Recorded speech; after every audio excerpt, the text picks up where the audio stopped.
Welcome back to the Heal and Restore podcast with your host, me, Randy, of course, and of course, the hostess with the mostest, Miss Cathy. Thank you. I'm still feeling very low energy, so you have to forgive me if my energy's not met where it usually is. So I just got to say that up front. If you get tired of talking, I can do the talking. Oh, well. So, remember, we're dedicated to helping couples and individuals strengthen their relationship through healing, growth, and honest conversation. We dive into topics like communication, forgiveness, intimacy, family, and emotional connection. Remember, we're talking about emotional intimacy, not physical intimacy. Right. Because healthy love starts with a healed heart. Tune in each week and take the next step toward restoring what matters most. That's good. Now, tune in for what matters most. Yeah. That's you. Yep. So today's episode is one that we know will resonate deeply with many of you, especially parents who are trying their very best, yet still feel a little overwhelmed, triggered, or even guilty at times. Mm-hmm. We've all been in those places. Exactly. Yeah. And we're talking about parenting through our own unhealed wounds, which I think a lot of parents are doing. They just don't realize it, right? Yeah. And let me say this right up front. This is not a shame-based conversation at all. This is just about understanding the reality of why and how we parent our own children. Yeah, no, that's really good. So, we say it's not shame-based because it really isn't at all like that. We've experienced some of these ourselves. So we're here to just speak our truth and to share with you our experiences. And if anything, this episode is truly about compassion. Yeah. Compassion for yourself, compassion for your children. Because many parents, we're doing the very best we can, and we're doing the hardest job in our lives while we're carrying the wounds that we never chose to carry. That's the key. And we were never given a book on how to properly parent a child. Yeah. And a lot of us are only repeating what we were taught growing up ourselves. Yeah. Good, bad, or indifferent. Yeah, right? No. So let's talk about when the past, and I'm sorry, I'm getting ahead of myself. You're getting ahead of yourself, I always do, right? And if you've ever asked yourself, why do I react this way? Or why does my child trigger something deep inside of me? Those are legitimate questions. Yeah. And you're not broken, you're just human, right? Yeah, that's good. So let's go ahead. We're going to talk about when the past shows up in the present. Yeah, that's good. One of the hardest truths to accept is this. Unresolved wounds don't disappear when we become parents. They often show up louder, and that is a fact. That these unresolved wounds, they lay dormant until we become parents or even become married or whatever, and then they start manifesting. Yeah, no, because parenting, it has a way of bringing our own childhood right to the surface. Right. Especially when there's parts of our childhood that we've buried or maybe we've minimized. Or maybe we told ourselves that, they weren't all that bad. So all of those things start floating to the top. I've heard them all, and okay. Yeah. And the truth is, our children don't trigger us because they're doing something wrong. They're just being kids. Yeah. Kids are kids, man. They trigger us because they touch places in us that were never healed. And again, all we are doing is reacting in the same way our parents reacted towards us. Yeah, exactly. So as an example, let's say if you grew up in a home where emotions didn't feel safe, they weren't safe, and a child's big feelings might feel overwhelming or even threatening. Yep. Maybe some of you can relate to that. Well, yeah, because as a child growing up, when you had these feelings and emotions, were your parents there for you? Were they there to calm you down through them and show you how to work through them? Yeah. So, or if you were criticized, controlled, or shamed, like I was speaking about, you might react strongly when your child pushes back, questions authority, or needs reassurance. Yeah. Now, out there, children should be pushing back, but I think every child has a right to ask questions. Yeah, absolutely. I think that's really important, right? Yeah. And every child needs assurance. Right. So, what's happening in those moments when these things are happening, it's not parents' failure or parenting failure. It's really unresolved pain that is just asking for attention. That's it, Yeah. right? That's it. So now we have to remember that we're now the adults, Yep. right? Good, bad, or indifferent. And part of the healing journey, we'll probably talk about this a little later, if we have to heal that our own inner child within us, Yeah. that wounded inner child within us, in order to become the very loving, kind, caring parents that God created us to be. Right. Yeah. Oh, So what are some common ways, Randy, that unhealed wounds will show up in our parenting? Because we've experienced it, you've experienced it, I've experienced it. Let's talk about that a little bit. so let's talk about a few common patterns we see, both personally and professionally. Yeah. And believe me, I've sat down with guys and that didn't think they were abused, so to speak, and we've gone on little journeys and they sink in their chair and they understand how they work. Yeah. So we have a few patterns that we want Right. to talk about, and one of them is emotional overreaction. Right.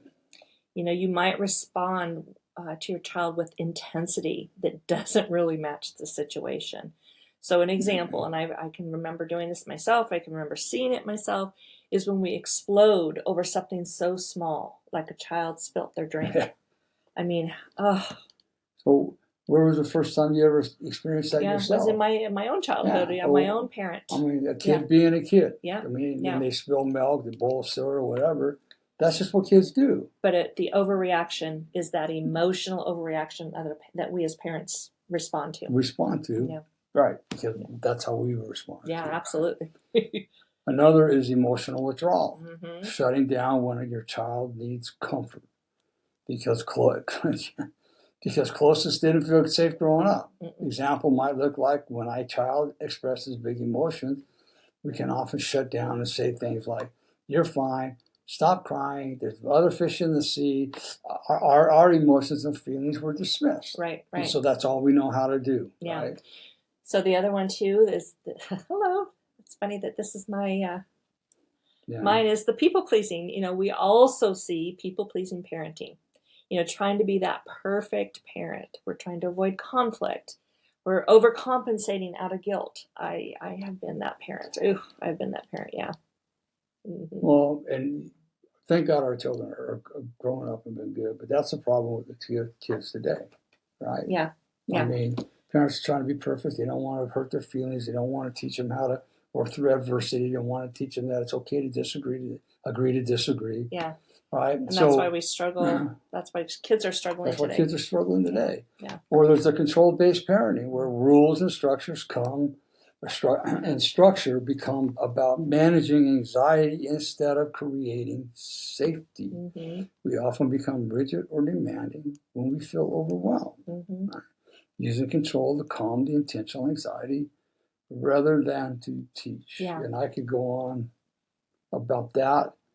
Usually when we reach that level, it's the parents feel they don't have any control over their kid and things get really bad. Well, and I think that comes from the fact that there's still that wound within them. Yeah, absolutely. You know, so they're reacting, that their anxiety is built up, and so becoming rigid and demanding is their go-to because that stops and brings peace to that. They think it brings peace to that anxiety. You'll hear me throughout this whole podcast.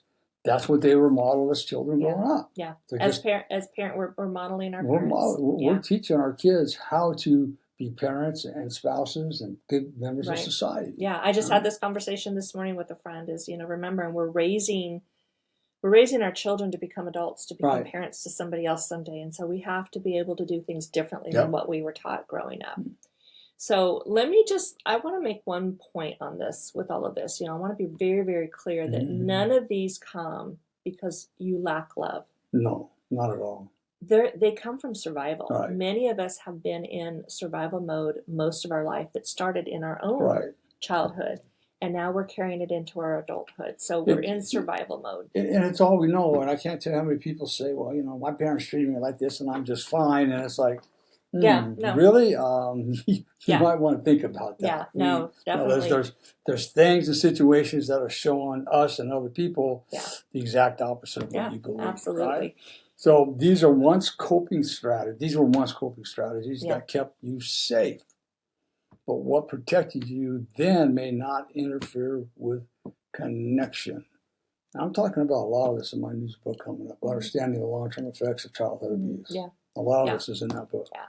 So, there is an answer in all of this. Yeah. And when we can shift from survival to being intentional, to intentional parenting, and I think that's what we want to talk about a little bit, is how we can shift from that survival mindset that we grew up in and that we carried all through our adulthood into our intentional parenting.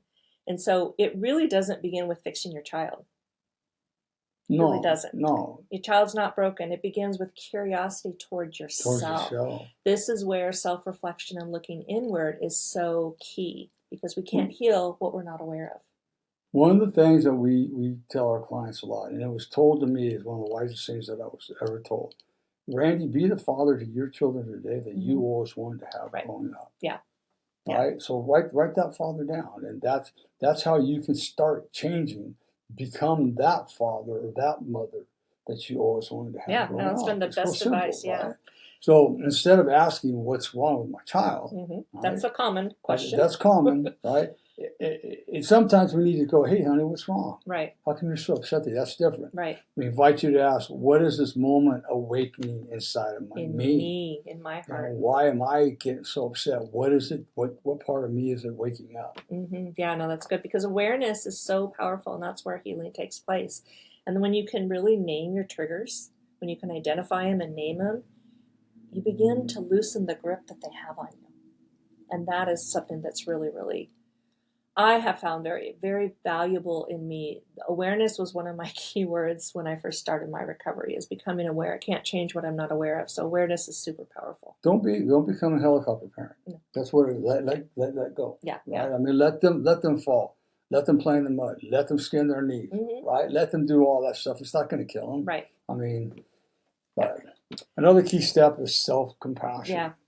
You cannot shame yourself into healing. No. Don't beat yourself up.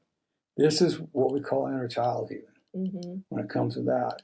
And it takes a lot of self-compassion, a lot of courage to walk through that, a lot of self-reflection, and a lot of open-mindedness and willingness to really look at yourself and look at the broken parts inside of yourself and how can I heal it. Right, yeah. Right? That's all it is. Yeah, because, when we start our healing process, it doesn't mean we're going to become perfect. No. It means we're going to become present. And I think that's key, is when we can start working on ourselves to become present, that's all we need. We're never going to be perfect. The only one that was ever perfect is Jesus. And we're not going to be. No. We want to be like him, but we will never be perfect. So it helps you when we start this journey to become present. Exactly. Yeah. So one of the most powerful things a parent can say is, I'm sorry.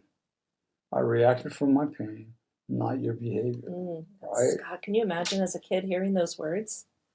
It'd be pretty powerful. Yeah. I mean, a lot of the clients we talk to, a lot of the men that I talk to, when I have that kind of conversation with them, they said, I never heard any kind of compassion or empathetic talk like that from my parents. Yeah. Never. No, because repair matters more than perfection. Yeah. Children, they don't want flawless parents. No. They just want safe parents. They want somebody that's going to love them, that's going to nourish them, that is going to encourage them, that's going to show compassion and empathy when applicable. Right. And so we're not here to become perfect parents. We're here to become safe parents, as I said earlier. One of the things that recently I noticed about Cathy, it was about a month ago, and this is perfect, right? We're not letting our kids run wild. We're not doing that. But we had the grandkids over here, and my grandson was being a little, being a grandson. Being a boy. Right? So Cathy put him on a timeout. And he went on the timeout. He knows when his dad's got him on timeouts and everything else. But here's the deal. She just didn't put him on timeout. When the timeout was over, she sat down with him. She goes, now, why did I put you on the timeout? Right? Because we're doing something for our kids and they don't know why they're being punished. Right. What good is that? Right. So she was able to ask him, why did I put you on a timeout? He was very clear. He articulated exactly what it was, and he didn't do it again. Again, it was a teaching moment. It's not that authority figure. It's more of getting down to their level and becoming a teacher to them and with them. And that's how you're going to feel safe to your children. Yeah, right? Absolutely. We have some practical tools for healing parents also, right? So here are a few of those practical steps. Okay. So first one, this is always easier said than done, but we need to pause before reacting. A pause, it really creates space. It creates space between the trigger and the response. Call a timeout for yourself, walk away. I don't think that I'm really great at this. I know I'm aware, again, awareness that I have to do it, but give yourself that space. Give yourself a fresh breath. Give yourself time to actually process. Because I think sometimes when our trigger is hit, we don't have time to process. We're reacting. We're not responding. Right. So pause before reacting. Put yourself on your own timeout. Yeah, there's nothing wrong with that. You give yourself a timeout, and then you come back and say, hey, look at honey, Mom walked away because I didn't want to react in a bad way. Yep. But we need to talk about your actions right now. Another teaching moment. Yeah, absolutely. Everything's a teaching moment in life. That's what we have to look at. Yep, okay? Absolutely. And I agree. Who are the best teachers? Mom and Dad. Yep. So become them. Right? The second, name your inner child. Ask, how old do I feel right now? Yeah. And that answer is often very revealing. And I can tell you what, that's a powerful question to ask yourself. But again, self-reflection, open-minded, and willingness, and being honest, rigorously honest with yourself. Yeah, that comes to my mind. How old do I feel right now? How old do I feel right now? I guarantee you, and I know from experience, all my recovery, I was a 40-some-year-old man running $1 million business, and when things were good, it was good. And when things went wrong, how old were you? I was 12 years old. Right? Yeah. But that was mostly my office, not in business. So, right. Yeah, no, that's crazy to think about that because it's true. That's a powerful question. So, so that was a business. You do it with your children. The ones we love are the ones that are going to get the worst of it. Yeah, no, that's true. So then the third thing to think about is to seek support. Yes. Healing, it's never been meant to be done alone. No. Whether it's through counseling, coaching, or community. And I can say that a lot of our healing journey, my healing journey and your healing journey, started out with counseling, turned into community, our own recovery journey, which created a community with us. And then, we offer that support through Heal and Restore Counseling as your coaches. So it is really important to know that, when we can sit down and talk with somebody and realize that we're not alone, that's when the healing can start. I'm listening to an interview with Sean Ryan and Tom Holman. If you don't like Tom Holman, then I'm sorry.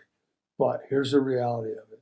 That man is American through and through. He was raised in a small town in upper New York, 2,500 people. And he literally says, like he says, it takes a village to raise a child. Yeah. He was literally raised by that village. Mom, everybody knew each other. All the parents worked together with the kids. It was a community, a healthy-minded community that made sure all the kids were safe. And they were all raised on very strong biblical principles, right?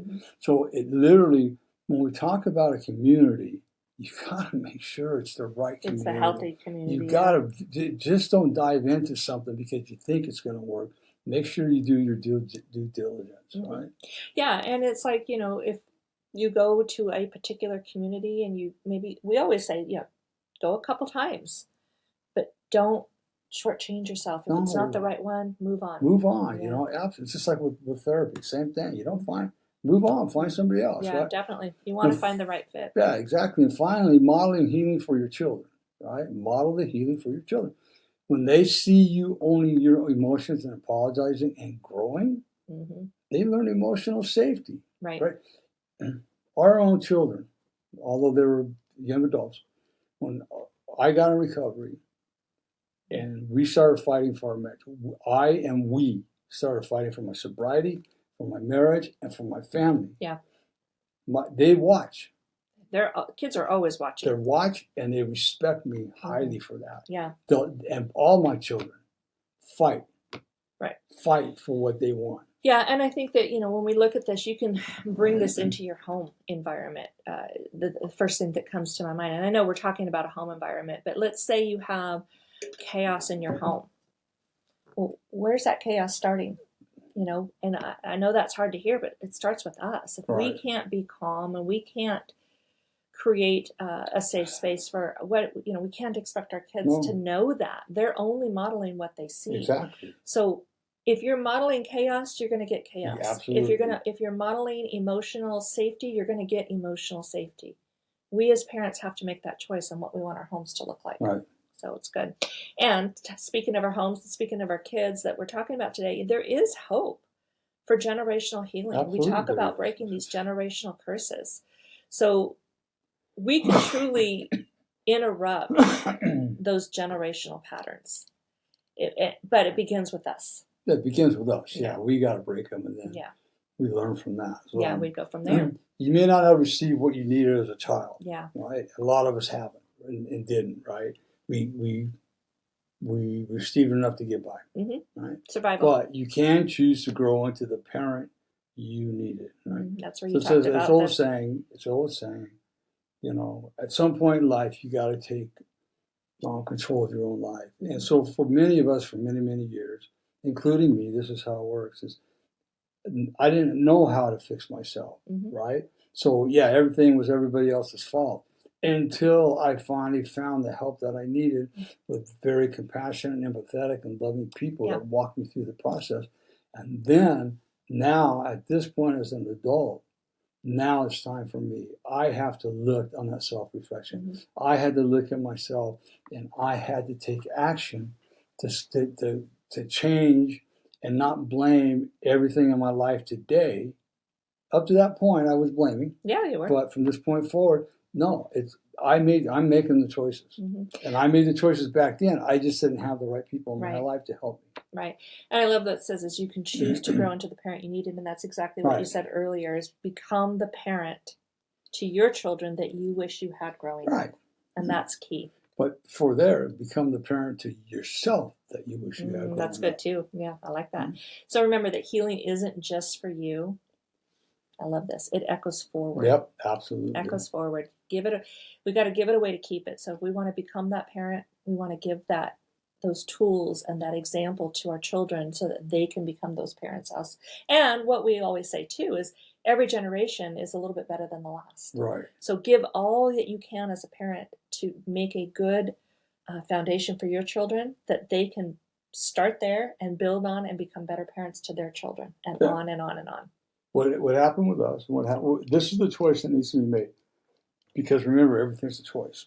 The generational curses are real and they're alive, and especially in today's spiritual world, right? Yeah. I made the choice 20 years ago. I'm going to break this generational curse. Yeah. I do not want to continue down this path. I do not want my children to have to go through what I went through with their children. I'm going to break this generational curse so my family can learn how to live in a loving, kind way, and they can raise their children and so forth. So it's breaking that generational curse so that we all can become better human beings. Yeah. Right. And that carries not only in our family, it carries over into everything that we do. Every aspect of life. Absolutely. Your relationships outside of your family, your business, your professional life, everything. Your personal life, your ministry life, whatever that looks like, how you show up spreads. It's like they say in the program, you practice these principles in all of your affairs, right? And we know a lot of people that on Sunday they're the best people in the world. But after that, man, I tell you what, and that's not a way to live. Man. No, carry it out everywhere you go. You see Cathy and I, no matter where you see it, we're human. We're not perfect, right? Yep. But no matter where you go, you're going to see the kindness in us that we present to everybody we run across.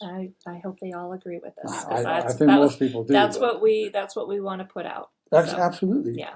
I have my hard ways, and they're legitimate though. Well, they're legitimate to you. No, they're legitimate. Right? Just kidding. They're legitimate in the eyes of God, and that's what I go by. Yeah, there you go. That's perfect. So, and if today's episode stirred something in you, that's not failure. That's awareness awakening. Yeah, hello, knock knock. I am a stirrer. You're a stirrer of the pot guy, man. Just who I am. Yeah. So we like to close out with kind of a call to action. There's call to action gets us stirring and thinking more. So if this episode did resonate with you, we want to encourage you to sit with it. Just sit with it. Replay it, listen to it again. Pull out your journal, start some journaling, or just talk it through with someone safe. Take what you want, leave the rest. Yeah, you take what you want, you leave the rest, but do something for Right. yourself with this. Yeah. And if you'd like support on your healing journey, Yep. we invite you, as normal, to connect with us through Healing Restore Counseling. Yeah. Yeah. No, you're definitely not alone. Healing is possible. We are proven people that have healed through some really hard things. And most of you that know us know. And if you don't know us, I encourage you to go back and listen to some of our past podcasts. You'll find out more and more about us. As one of my mentees said, we walk down a proven path, and that's how we help people through a proven path of recovery and restoration. Yeah, no, that's good. Right. So, and as we always say, your story isn't over. Right. Remember that. There is hope, healing, and restoration ahead. Mm-hmm. And if you don't believe me, ask my wife, because I never thought. Yeah. I thought I was done. I didn't think I'd come out. Yeah, definitely. So as we close out this episode, we want to remind you that Healing Restore Counseling is here to support you throughout the year. Every day. Every day. Mm-hmm. If you're struggling in your relationship or carrying your unresolved hurt from the past, please remember, you are not alone. No, no way. I guarantee you, you're in a room full of people that feel the same way. Yeah.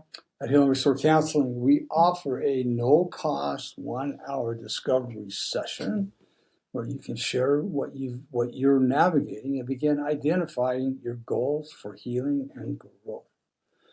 This session is available for both individuals and couples, and is designed to be a safe space, supportive space, be a safe and supportive space to take that first step forward. Yeah. Don't lose hope.